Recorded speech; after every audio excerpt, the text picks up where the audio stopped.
السلام عليكم ورحمة الله تعالى وبركاته. الحمد لله رب العالمين والصلاة والسلام على رسوله سيدنا محمد وآله وصحبه أجمعين. புகழனைக்கும் அல்லாஹ் ஜல்ல ஷானஹு வ தஆலாவுக்கு உரித்தாகுமாறு. கண்ணியத்திற்கும் மரியாதைக்கும் உரிய அல்லாஹ் நல்லடியார்களே, அல்லாஹ்வுடைய பேருதவியால் 19வது நாள் தராவீஹ் தொழுகையை நாம் தொழுதிருக்கிறோம். அல்லாஹ் நம்முடைய தொழுகையை ஏற்றுக்கொள்வானாக. 11வது நாள் நோன்பை வைக்க இருக்கிறோம். அந்த நோன்பையும் அல்லாஹ் தஆலா குறைவின்றி ஏற்றுக்கொள்வானாக. ஆமீன். சஹருடைய முடிவு 4 மணி 48 நிமிடம். சஹர் மட்டும் நேரம் மாறி இருக்கிறது. 4 மணி 48 நிமிடம். அல்லாஹ்வுடைய கிருபையால் ரஹமத்தினுடைய 10 நாட்கள் நிறைவு பெற்று மக்ஃபிரத்தினுடைய 10 நாட்கள் இன்றிலிருந்து ஆரம்பம். இன்று 4வது நாளாக ரஹமத் அல்லாஹ்வுடைய அருள்வளத்தை பற்றி நிறைவாக நாம் சொல்கிறோம். அல்லாஹ்வுடைய அருள்வளம் என்பது எல்லா விஷயங்களிலும் இருக்கிறது. அதை சரியாக முறையாக நாம் பயன்படுத்தினோம் என்று சொன்னால் அல்லாஹ்வுடைய அருள்வளத்தை நாம் முழுமையாக பெறலாம். அந்த வகையில் வியாபாரம் என்பதும் கூட அல்லாஹ்வுடைய அருள்வளத்தை அதிகமாக கொண்டு வரக்கூடியது. வியாபாரம் அப்துர் ரஹ்மான் இப்னு அவுஃப் ரலியல்லாஹு அன்ஹு என்று சொல்லக்கூடிய சஹாபி ரொம்ப பெரிய செல்வந்தர். அந்த செல்வந்தரிடத்திலே ஒருவர் கேட்கிறார், தன்னுடைய தோழர், நீங்கள் எப்படி செல்வந்தராக ஆனீர்கள் என்று கேட்டார். இவ்வளவு பண வசதி சொத்துக்கள் எல்லாம் நிறைய இருக்கிறதே, எப்படி நீங்கள் இந்த அளவிற்கு செல்வந்தராக ஆனீர்கள்? அப்போ அப்துர் ரஹ்மான் இப்னு அவுஃப் ரலியல்லாஹு அன்ஹு சொன்னார்கள், பொருட்களை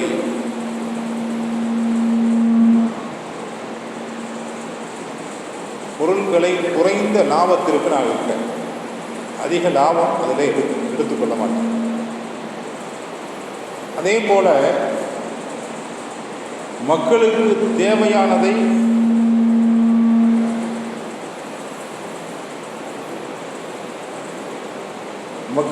தேவையானதை பதுக்கி வைக்க மாட்டேன். என்ன தேவை இருக்கிறதோ அதை உடனே கொடுப்பேன். எந்த பொருளிலும் அதிகம் லாபம் வைப்பதில்லை. அடுத்து சொன்னார்கள், தரமான பொருளையே நான் விற்பனை செய்வேன். தரமில்லாத பொருளை நான் வாங்க மாட்டேன். இப்படி நான் வியாபாரத்திலே இதையெல்லாம் கடைபிடித்ததின் காரணமாகத்தான் இந்த அளவிற்கு நான் செல்வந்தராக ஆனேன் என்று சொன்னார் அப்துர் ரஹ்மான் இப்னு அவுஃப் ரலியல்லாஹு. இப்போ அல்லாஹ் நான் இதையெல்லாம் கடைபிடிக்கும் பொழுது எனக்கு அல்லாஹ் அருள்வளத்தை அதிகமாக கொடுத்தான்.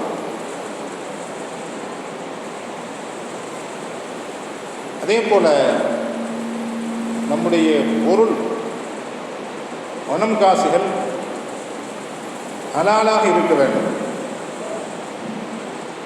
அந்த ஹலால் என்பது மிக முக்கியமான ஒன்று.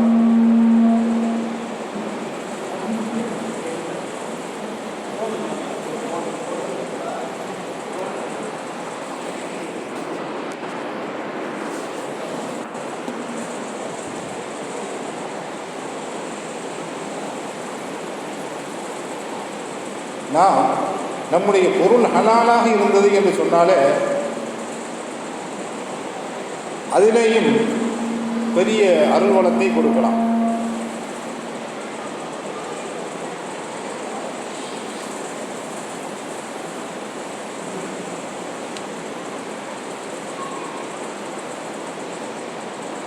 வாங்க சொல்கிற மைக்கு ஆஃப் பண்ணியிருக்காங்க. வாங்க சொல்கிற மைக்கு ஆஃப் பண்ணியிருக்காங்க.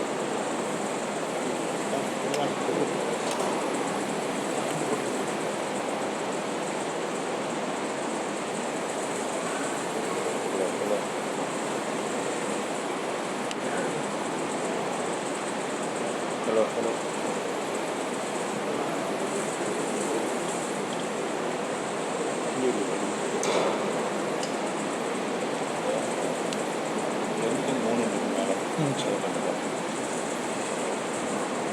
அல்லாஹினுடைய அருள்வளத்தை கொண்டு வருவதற்கு ஹலாலான பணம் காசுகளும் பொருள்களும் அவசியம். அதில் ரொம்ப வேண்டுதலாக இருக்க வேண்டும். இஸ்மாயில் ரஹ்மத்துல்லாஹி அலைஹி என்று சொல்லக்கூடிய பெரியவர், பெரிய செல்வந்தர். அவர்களுடைய இறுதி காலகட்டம், கடைசி காலகட்டம் இஸ்மாயில் ரஹ்மத்துல்லாஹி அலைஹி கடைசி நேரம். அந்த நேரத்தில் தன்னுடைய குடும்பத்தார்களை எல்லாம் கூப்பிட்டு பக்கத்தில் உட்கார வச்சு வசியத்து செய்கிறாங்க. எனக்கு நிறைய செல்வம் இருக்குது, அந்த செல்வத்தெல்லாம் என்னுடைய தந்தை சம்பாதித்தது, அதற்கு பின்பாக நான் அதிகமாக சம்பாதித்தேன். இப்போ இவ்வளவு செல்வம் இருக்க, இந்த செல்வத்தை நீங்கள் ஹலாலான முறையில் செலவு பண்ணணும். அவங்களுடைய குடும்பத்துக்கு வசியத்து செய்கிறாங்க. சொல்கிறாரு, ஒலா திரஹம ஃபீஹி சுபஹத்தும் மினல் ஹராம். அதாவது இந்த ஒரு வெள்ளிக்காசில் கூட ஹராமுடைய சந்தேகமே கிடையாது, எல்லாமே ஹலால் தான். அதனால் நீங்கள் ஹலாலில் தான் செலவு பண்ணணும், ஹராமில் செலவு பண்ணாதீங்க என்று வசியத்து செய்யக்கூடிய உயர்ந்த பெரியார் இஸ்மாயில் ரஹ்மத்துல்லாஹி அலைஹி. அவர்களுடைய மகன்தான் புகாரி ரஹ்மத்துல்லாஹி அலைஹி. இப்போ புகாரி கிதாப்னு சொல்லல, எவ்வளவு ஹதீஸுகள், ரொம்ப அற்புதமான ஹதீஸ்கள். நபி ஸல்லல்லாஹு அலைஹி வஸல்லம் ஹதீஸ்களை எல்லாம் எங்கெங்கோ சென்று திரட்டியவர்கள் புகாரி ரஹ்மத்துல்லாஹி அலைஹி. இஸ்மாயில் ரஹ்மத்துல்லாஹி அலைஹியுடைய மகன்தான் ஹலாலு தான் தேவை, ஹலாலு தான் செலவு பண்ணணும் என்று சொல்லக்கூடிய அளவிற்கு அவர்களுடைய வாழ்க்கையே ஹலாலாக இருந்ததால் அவர்களுடைய மகனார் புகாரி ரஹ்மத்துல்லாஹி அலைஹி உலகம் உள்ள வரை பேசக்கூடிய அளவிற்கு பல ஹதீஸுகளை அறிவிப்பு செய்திருக்கிறார், எழுதியிருக்கிறார். இப்போ நம்முடைய ஒவ்வொரு செயலிலும் ஹலால் கலந்திருக்கிறதா என்பதை பார்க்க வேண்டும். ஆக நாம் சுருக்கமாக சொன்னோம் என்று சொன்னால், நன்மை செய்யக்கூடியவர்களோடு தொடர்பு, அது அருள் வளத்தை கொண்டு வரும். நல்லவர்களுக்கு நாம் ஆதரவு, நல்லதை செய்கிறாங்களா அவங்களுக்கு ஒத்தாசை, இது அருள் வளத்தை கொண்டு வரும். தீமை செய்கிறார்களா அவர்களை விட்டு ஒதுங்கி இருக்க வேணும், அவர்களுக்கு ஆதரவு கொடுக்கக்கூடாது, அந்த தீமையை சொல்லணும். இதிலே அருள் வளம்.